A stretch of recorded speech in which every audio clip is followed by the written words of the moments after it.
Welcome back to the Learning Curve, Leadership Shorts for people who want to understand schools beyond the surface. In just a few minutes, you'll get something that you can take to lunch, dinner, your cabinet table, or your board meeting. This is where the complexities of education become the lessons that we actually learn together. Welcome back to the Learning Curve, Leadership Shorts. I am James Crawford. And yes, I said I.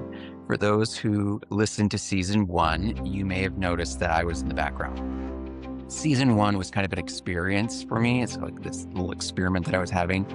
I have never created a podcast, and now I'm feeling more comfortable with the nuances. So season 2 will be with me, with my voice and invitations for others to join. But we're still going to be going to the balcony, and we're still going to zoom out. But this season, we are also going to get in the room where the decisions are actually getting made, which brings me to what's on my mind today. I want to start with a question. I want you just to get centered and think about this question, whether or not you're a parent or you're a community leader or a civic leader. When was the last time that someone in your school district, whether it is a board member or superintendent or principal, stood up in a public setting and said very clearly, here is what we promised our kids. Here is where we are, and here's what we're going to do differently. And if you can't remember that time, then that's why we're here. That's what we're talking about today.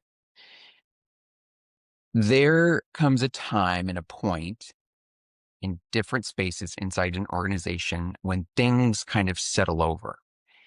There are no complaints. There's no angry emails. There's no tense board meetings.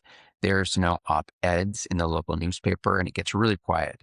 And then there's kind of a relief to that space. And I've been both a teacher and a leader. And so I know what it feels like when a hard season finally kind of exhales and the noise of all the stuff kind of dies down. And it feels like progress. But I've also learned that I think we also need to be reminded that in that same kind of quiet feeling, that doesn't mean that we're fine. And that quiet can often mean that people have stopped expecting better. That quiet can mean parents have decided that the system doesn't respond to them. So why bother?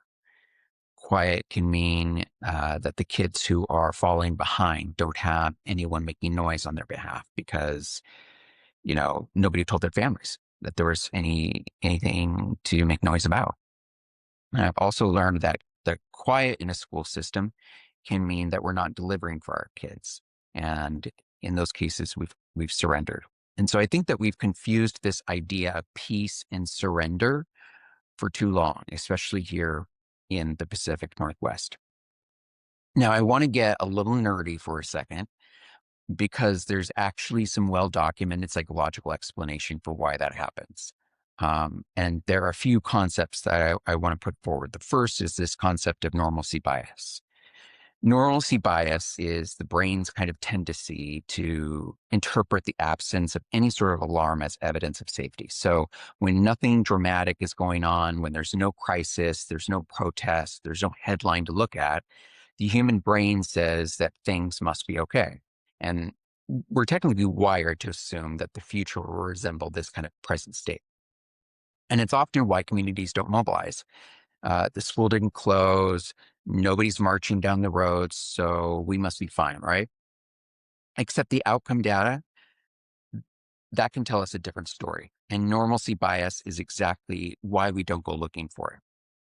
The second concept is called learned helplessness. And this is when a parent raises a concern and nothing changes. They raise it again, nothing changes. They come to a board meeting. They get their 3 minutes, nothing changes. And eventually they stop coming. Why? Well, because they were conditioned to believe that their voice didn't move anything along. And that silence gets mistaken in many places for satisfaction. But often it's really just their exhaustion. They're just tired. And the third concept is what's called bystander effect. And this is the idea that when the more people share responsibility for something, the less any single person feels any sort of they're not compelled to act on it. So, for example, the board assumes the superintendent is watching the outcomes. The superintendent assumes the cabinet has it. The community assumes the board's on it. And in that beautiful, well-intentioned circle of assumed responsibility, nobody owns it. So when you put those three things together, operating inside a school system, you have communities that have stopped expecting anything. Normalcy bias tells them that this concept of quiet means that things are just fine. The parents who used to push have actually just gone silent. So learned helplessness tells them it wasn't worth it. And then you have leaders who should be sounding the alarm, but feel no urgency because the bystander effect has diffused any sort of accountability across so many people that no one feels any sort of weight to say anything. And what's more interesting is that it's not a broken system full of bad people, right? It's actually a very human system doing exactly what human psychology tells us will happen. When we no longer have honest, consistent public accountability about outcomes, this is what happens. And that's the problem that we need to name if that means that we're ever going to grow in any way, shape, or form. I've had a chance most recently to kind of work with some school districts across the country. And in those districts, all over the country, I am seeing and hearing superintendents stand up in front of their communities and say, our third grade reading proficiency rate is this. Our chronic absenteeism rate is this. We committed to moving these numbers by this particular date, and we haven't gotten there. And let me help you understand why. And let me tell you about here's what we're going to do to change that. That's really uncomfortable. And it's also vulnerable.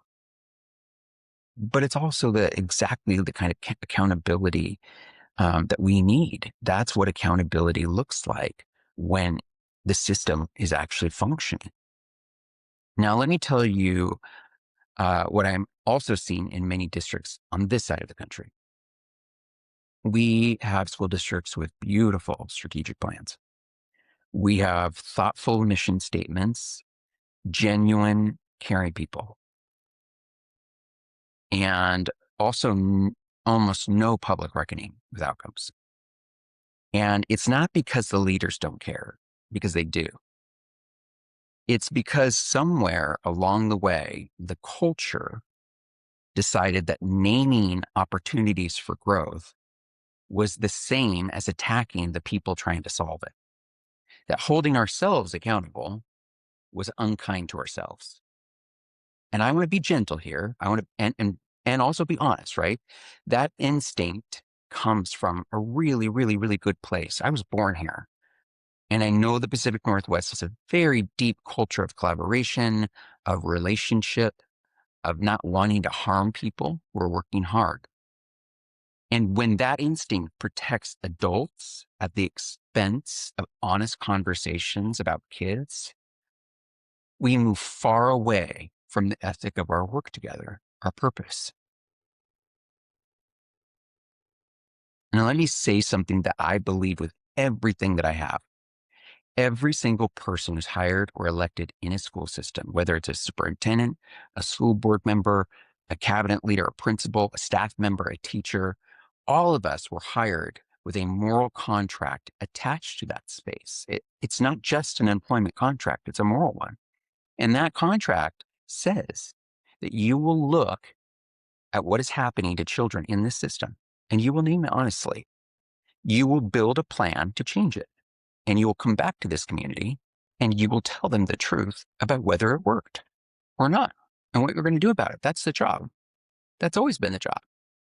And when we stop doing that, when we let this kind of quiet feeling like success, when we let a smooth board meeting feel like progress, or when we celebrate the process and then we stay silent about any sort of outcomes, we're essentially breaking that contract.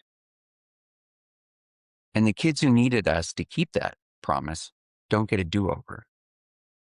Each one of the kids that sit inside our schools, they get 1 year with us before moving to the next year. And here's kind of the feel good part of the space, right? And I mean this genuinely. We just need a readjustment, like going to the chiropractor. We should not feel ashamed or anything else. I worked with a lot of leaders and a lot of staff, and those that I've worked with are among some of the most dedicated, thoughtful, mission-driven people I have ever met. But we do need a recalibration. We want our communities to support our schools, and we should want our communities to ask our schools what the outcomes are so they can support us toward that growth. Those two things are not in conflict with one another.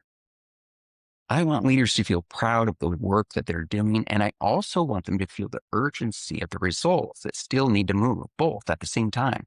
I want our school boards to be collegial and functional and willing to have the uncomfortable conversation about whether children are learning both at the same time. Now, our kids deserve a community that loves them enough to ask the hard questions, and leaders and teachers and staff who respect that community enough to answer those questions honestly. So, episode 1, season 2, here's what I want you to leave with. If you're a community member, ask the question, not to be difficult, not to be political, but because you have a right to know. Because the kids in your district, in your town, in your city need someone paying attention to more than the mood in the room. And because you want to support that growth. If you're a leader or staff member, name the outcomes, own them. Come back to your community with the truth. That's the ethic of our work. That's the moral weight of what we signed up for.